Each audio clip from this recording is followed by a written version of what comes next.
ఇందిరమ్మ ఇండ్లకు సంబంధించిన మరొక అప్డేట్. సో రాష్ట్ర వ్యాప్తంగా ఇందిరమ్మ ఇల్లు చాలా దగ్గర గ్రౌండింగ్ అయిపోయినాయి, స్టార్ట్ అయిపోతున్నాయి. కొంత లేట్ అయినప్పుడు కూడా, వర్షాలు స్టార్ట్ అయినప్పుడు కూడా చాలా దగ్గర మొన్నటిదాకా మంచి రోజులు లేవని జర సెంటిమెంట్ ఉంటుంది కదా, ముహూర్తాలు లేవని కొన్ని గ్రౌండింగ్ కాలేదు. కానీ ఇప్పుడైతే అన్ని గ్రౌండింగ్ అవుతున్నట్టు తెలుస్తుంది. మొత్తంగా ఇందిరమ్మ ఇల్లు గ్రామీణ వాతావరణంలో, పల్లెటూరులో అయితే రూరల్ ఏరియాస్లో స్టార్ట్ అయింది. కానీ మరి హైదరాబాద్ నగరంలో ఎప్పుడు అని అందరూ ఎదురు చూస్తారు. అయితే పట్టణ ప్రాంతాల్లో కూడా ఇందిరమ్మ ఇల్లు ప్రారంభించబోతున్నట్లు పొంగులేటి శ్రీనివాసరెడ్డి గారు చెప్పినట్టుగా మనం వార్త చూస్తున్నాం. ఇక్కడ పట్టణాల్లోనూ ఇందిరమ్మ ఇల్లు అనే టైటిల్ చూస్తున్నాం మనం. తొలి దశలో జిహెచ్ఎంసీ పరిధిలో అమలు, పేదలు నివసిస్తున్న చోట G+3 పద్ధతిలో నిర్మాణం. సో ఈ పల్లెటూరులో కదా అదేది 400 నుంచి 600 చదరపు గజాల లోపటిని కట్టుకోవాలని ఏదో రూల్ పెట్టారో అట్లా కాకుండా ఇక్కడ ప్రభుత్వం G+3 పద్ధతిలో ఇల్లు నిర్మిస్తారట ఇందిరమ్మ ఇల్లు. G+3. సో ఎందుకంటే హైదరాబాద్ లాంటి నగరాలలో జాగా అనేది ఇబ్బంది ఉంటుంది, అంటే కావాల్సిన స్థలం అనేది కావాల్సినంత దొరకదు. కాబట్టి ఉన్న జాగాలనే ఎక్కువ మంది కట్టించే ప్రయత్నం చేస్తుంది ప్రభుత్వం. అట్లా G+3 పద్ధతిలో నిర్మాణం చేస్తారట.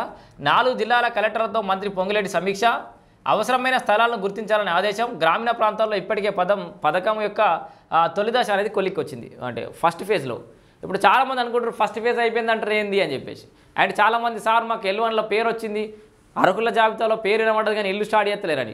సో ఇక్కడ చాలామందికి మళ్ళీ ఒకసారి క్లారిఫై చేస్తున్నా, ఇందిరమ్మ ఇండ్ల విషయంలో నియోజకవర్గానికి 3500 ఇండ్లు మాత్రమే ప్రభుత్వం శాంక్షన్ చేసింది.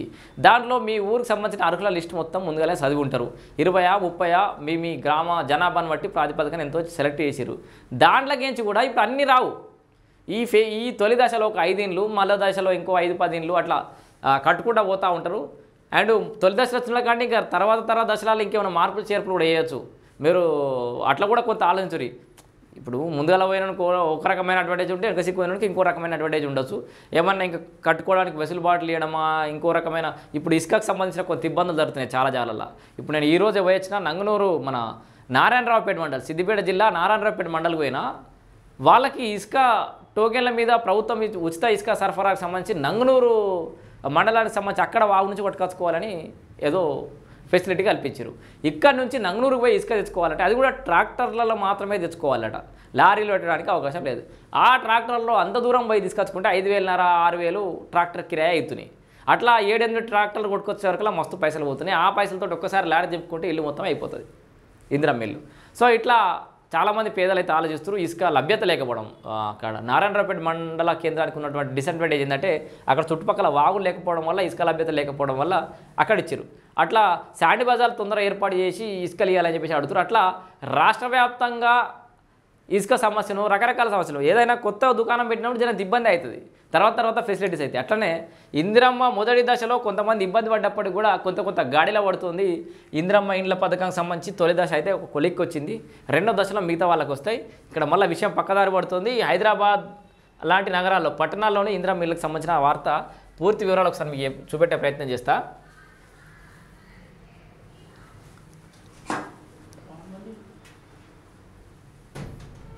సో హైదరాబాద్ లాంటి నగరంలో కూడా ఇందిరమ్మ ఇల్లు, ఇదే వార్త. సో తొలి దశలో జిహెచ్ఎంసీలో అమలు అని చెప్పేసి అయితే చూస్తున్నాం కదా. రాష్ట్ర వ్యాప్తంగా పట్టణాల్లో కూడా ఇందిరమ్మ ఇళ్లను ప్రారంభించాలని ప్రభుత్వం నిర్ణయించింది. గ్రామీణ ప్రాంతాల్లో మొదటి దశ కింద ఇందిరమ్మ ఇళ్ల ప్రక్రియ కొలిక్కి రావడంతో తాజాగా ఈ నిర్ణయం తీసుకుంది. పట్టణాల్లో ఇందిరమ్మ ఇళ్ల నిర్మాణం, డబుల్ బెడ్రూమ్ల ఇళ్లకు సంబంధించిన కార్యాచరణపై మంగళవారం సచివాలయంలో మంత్రి పొంగులేటి శ్రీనివాసరెడ్డి హైదరాబాద్, జంగారెడ్డి, మేడ్చల్ మల్కాజ్గిరి, రంగారెడ్డి జిల్లాల కలెక్టర్లతో సమీక్ష నిర్వహించారు. ఈ సందర్భంగా మంత్రి మాట్లాడుతూ పట్టణ ప్రాంతాల్లో ఇందిరమ్మ ఇళ్ల నిర్మాణంపై దృష్టి సారించామన్నారు. పేదల జీవనోపాధికి ఇబ్బంది లేకుండా వారు నివసిస్తున్న చోటే G+3 విధానంలో ఇళ్ల నిర్మించి ఇచ్చేలా కార్యాచరణ సిద్ధం చేస్తున్నట్టు తెలిపారు. ఇక్కడికి ఇది చాలా ముఖ్యమైన లైన్ గుర్తుపెట్టుకునేది ఏంది, పేదల జీవనోపాధికి ఇబ్బంది లేకుండా.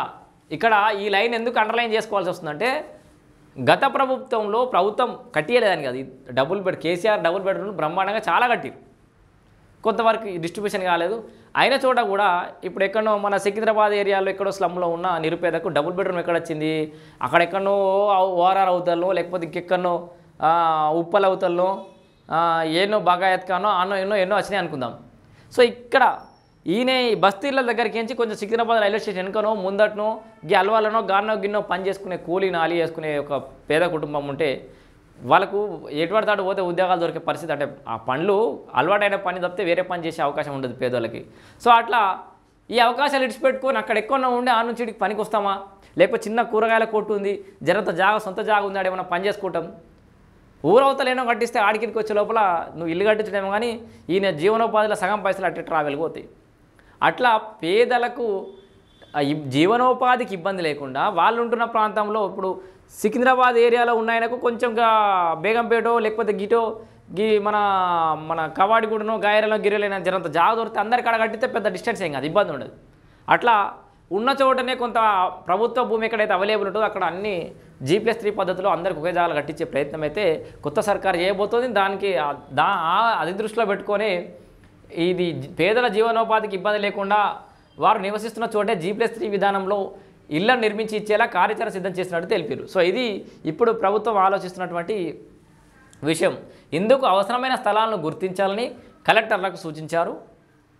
ప్రభుత్వ స్థలాలతో పాటు ప్రైవేటు వ్యక్తులకు చెంది పేదల ఆధీనంలో ఉన్న స్థలాలు, కబ్జాకు గురైన ప్రాంతాలను కూడా గుర్తించాలన్నారు. సాధ్యమైనంత త్వరగా నివేదిక ఇవ్వాలని ఆదేశించారు. ఇందుకోసం ప్రతి జిల్లా కలెక్టర్ ఒక ప్రత్యేక అధికారిని నియమించుకోవాలని సూచించారు. పట్టణాల్లోని అసెంబ్లీ స్థానాల పరిధిలో ఉన్న జనాభాను దృష్టిలో ఉంచుకొని అదనంగా ఇళ్లను మంజూరు చేయాలని నిర్ణయించినట్లు మంత్రి తెలిపారు. GHMC పరిధిలో 166 మురికివాడల్లో సుమారు 42,432 మంది నివసిస్తున్నారని తెలిపారు. ఆల్రెడీ 166 మురికివాడలను గుర్తించారు. దాంట్లో ఎంతమంది జనాభా నివసిస్తున్నారు అనేది గుర్తించారు. ఇంకొంచెం ఈజీ అయిపోయినట్టే. హైదరాబాద్ జిల్లాలో 106, రంగారెడ్డిలో 5, మేడ్చల్ మల్కాజ్గిరిలో 12, రంగారెడ్డిలో 26 మురికివాడల్లో సర్వే నిర్వహించి పేదలు 25,501 కచ్చా ఇళ్లలో ఉంటున్నట్లు గుర్తించామని తెలిపారు. సో హైదరాబాద్ నగరంలో మురికివాడలలో ఉంటున్న పేదల గుర్తింపు కూడా అయిపోయింది. దాదాపు 25,501 మంది అన్ని కుటుంబాలు కచ్చా ఇళ్లలో ఉంటున్నాయి. ఈ నేపథ్యంలో ఎన్ని మురికివాడల్లో ఎంత భూమి అందుబాటులో ఉంది, G+3 విధానంలో ఎన్ని ఇళ్లను నిర్మించవచ్చు అనే అంశాలపై ఈ నెలాఖరులోగా పూర్తిస్థాయి నివేదిక ఇవ్వాలని కలెక్టర్లకైతే సూచించారు. ఇంత వర్కౌట్ చేశారు, బాగానే వర్కౌట్ చేశారు.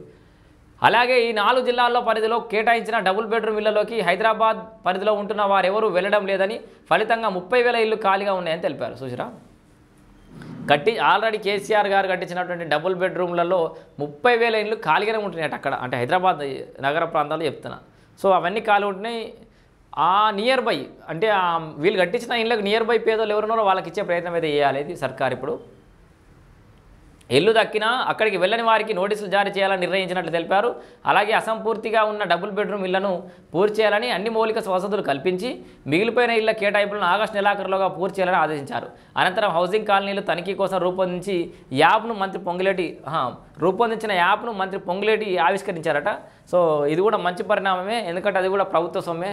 కేసీఆర్ బాబు కేంద్ర ప్రభుత్వ సహకారం కూడా తీసుకోలేదు, మొత్తం పైసలన్నీ ఉమ్మరించింది మన తెలంగాణ రాష్ట్ర సర్కారు. మన ప్రజల సొమ్మే, మన ప్రజల పనులతోటి జమైన సొమ్మే.